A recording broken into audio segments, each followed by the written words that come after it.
В Якутске продолжается электронная запись детей в первые классы столичных школ. Сегодня в администрации города прошло совещание, на котором говорили о предварительных итогах зачисления детей в образовательные учреждения. Напомним, с 10 февраля начался прием документов в столичные школы через портал образовательных услуг. Такой способ должен упростить процедуру. Однако есть ряд недостатков электронной записи. Какие именно, узнавала Сарглана Захарова. Ажиотаж вокруг записи в первые классы вызвал большой резонанс не только в республике, но и во всей стране. Родители, несмотря на 40-градусные морозы, сутками дежурили у ворот школы, а в день приема заявлений держали оборону против несогласных самоорганизованными очередями. Такая ситуация возникает в Якутске уже не первый год. Чтобы снять напряжение, администрация города запустила программу приема заявлений через портал образовательных услуг. Гражданин имеет две возможности подачи заявления. Это значит через портал и непосредственно через оператора в школе.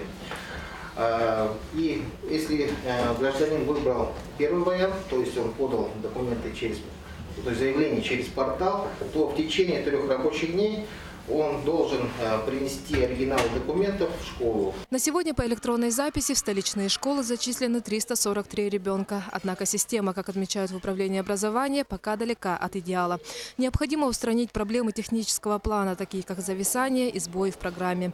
Также планируют автоматизировать процедуру прикрепления к школе по месту регистрации ребенка. В этом году мы запланировали работы по обеспечению межведомственного взаимодействия с системой находка ЗАГС, это по свидетельству о рождении ребенка, и по системе паспортного стола по проверке прописки. Также мы предусматриваем работы по автоматическому выбору школ по месту регистрации ребенка. Электронная запись также должна решить проблему фиктивной регистрации детей. Не секрет, что родители, желая дать своего ребенка в определенное образовательное учреждение, порой идут на нарушение закона.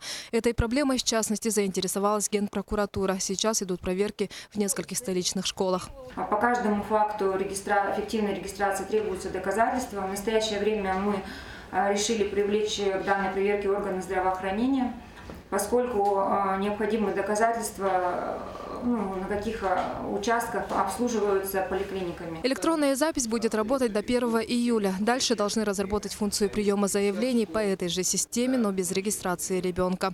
Кроме того, предлагают перевести весь процесс от подачи заявления до зачисления в школу в электронный вид.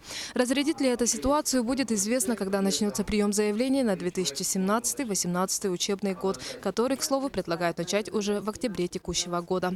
Сарглана Захарова, Василий Слепцов, НВК «Саха», Якутск.